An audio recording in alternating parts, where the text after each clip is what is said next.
I just don't get it. I don't understand any of it. What happened? What? Why? You've had a lot of stuff happen. What sticks out the most to you? Where do you want to start from the Chiefs roster? That Derek Notty's on it. Yep. And that Clyde Edwards-Helaire is a standard elevation from being on it. We've really, I think, hit the tipping point with this whole idea of, hey, knows the system. Right. Guys, I'm going to let everybody in a little secret here. Every team in the league runs dives, counters, sweeps, tosses. They're not bringing somebody in who's cracked the Da Vinci Code here. And he's a guy. Right. Why don't you go sign somebody who's young and unproven and maybe could get better? And the Noddy thing,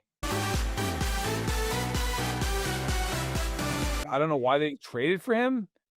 I don't get it. I really don't get why they cut Mike Pennel and didn't even bring him back in the practice squad. Yep. And then it was kind of like an all-you-can-eat character assassination of well, hey, he's old and just, we just decided to move on. I normally am not going to criticize Brett Veach very much because, to be fair to Brett Veach, how much can you possibly criticize? He's been a pretty damn good general manager. So you had Mike Pennel, who cost you nothing to keep.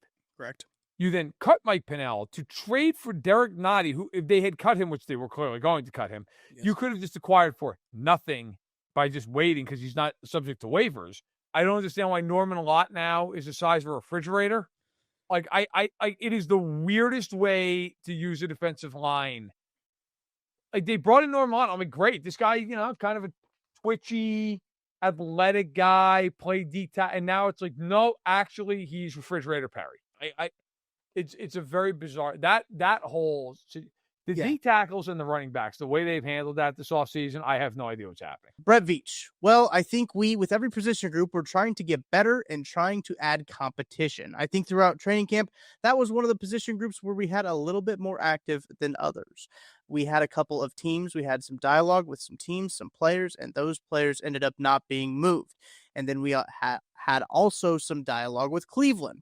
The Jawan Briggs kid they traded to the Jets, we had expressed interest there. They decided to go with the deal with New York, which sometimes happens with our picks. So I think that was one position group we were trying to continually get deeper, get younger, and get more athletic. And most of the time, those guys are different names in different positions. I think when it came to Derek Notty, probably a similar level of play from what we've seen, but both of those guys have over the years played and helped us out in games.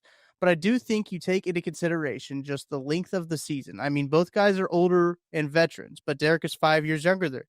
Derek did, I think, have a streak of, when he had played here for the last 4 years, he was a 17-game player each of those 4 or 5 years. So I think if you had to do a slight edge, it was just 4 or 5 years younger, and the guy has played a lot of reps. But look, we're still active at that position. We were last year on the waiver wire. Like I said, a couple of trades we couldn't get done as teams kept those guys, but two of the more prominent names of that position, Broderick Martin and Zach Pickens, put the full court press and got to have those guys here, and Marlon Tuipulotu here for now. So that's just a position we're kind of hyper-focused on and trying to get that competition better and more consistency is kind of how Brett Veach explained the Derek Notty acquisition there. Here's the thing, Matt. Here's the thing that's so frustrating to me.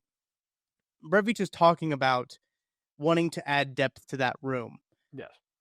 While simultaneously at the same time removing depth from that room. It doesn't make any sense to me. He added a player who's not good. And I'm not... Look, God bless him, man. Derek Notty's a great guy. I know, dude. Yeah. I know people get why are you crapping? I'm not, it's my job to be honest. He's not an above average or even average NFL player. He's not. Sorry. He's not. Right.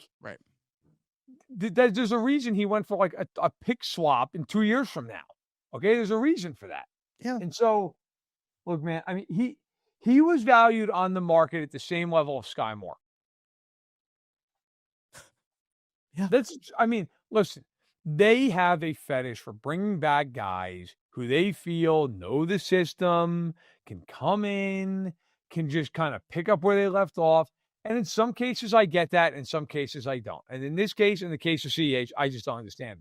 I can tell you right now, like, Tucker, have you ever seen the movie Seven? I don't think so. I've seen a lot of movies. I don't think I've seen Seven. Okay. Well, then this reference maybe is not for you, but other people out there who watch. It's a very famous movie. Oh yeah, Morgan Freeman and Brad Pitt. Pitt. Okay, yeah. I'm aware of the movie. Yes. Yeah, and so it's about this guy who's a killer and everything else. At the very end of the movie, not to spoil it for anybody, but they get out to this last scene, and Morgan Freeman picks up a box and like looks in the box and has this like look like horror on his face, and Brad Pitt is like, "What's in the box?" And he's like, and then like realizes like it's not good for him. He's like, "What's in the box?" It's Twice head, okay, but it's like, "What's in the box? What's in the?" He's like freaking out. I was more nervous than Brad Pitt was at the end of Seven when I saw him VS got released.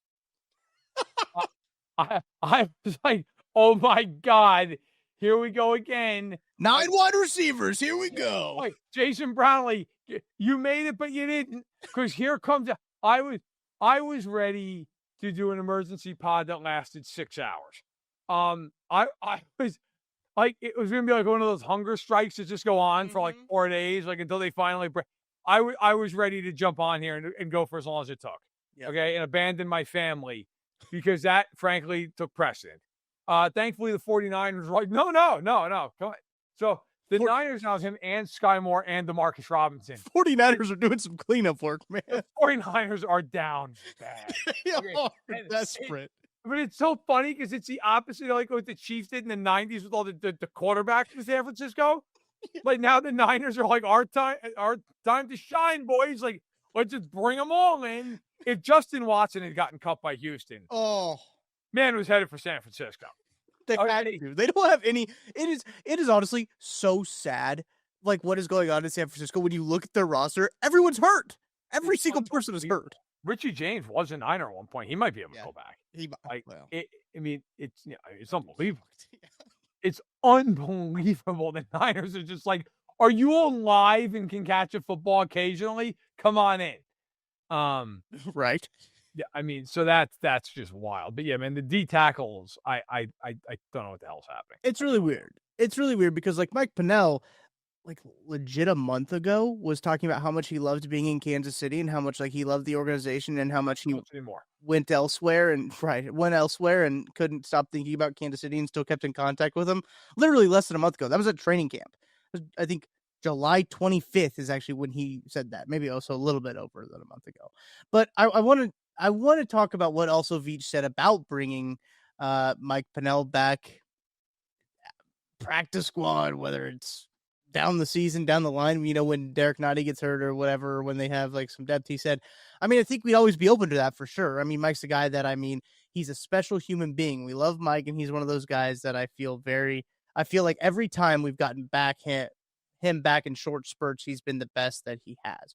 So certainly if that situation presents itself, it's always something we're open to, but I think it goes back to just trying to elevate that room constantly. Mike has shown that when he came back here in short spurts, even at his age, he's a juice guy. He's an energy guy. We love him. So certainly keeping that door open as well. I think all options are open for us at that position. While that door might still be open for the Kansas City Chiefs, Mike Pennell's Instagram story posting might say something else. Unfortunately for the Kansas City Chiefs, Mike Pennell does not seem very happy. Anytime you're posting Dark Knight clips, that movie, The Dark Knight, phenomenal film, Christian Bale, Heath Ledger's Joker, insane.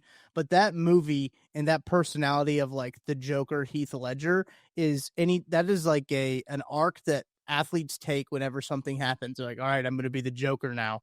And Mike Pennell seems like that he is on that trajectory. But before anybody's like, oh, well, Mike Pennell could never, go ask Trent Williams about that. That's a great point. Throw him out the club. Trent Williams is still trying to find his way back to the stadium after that was one of the most. That was assault. Yeah.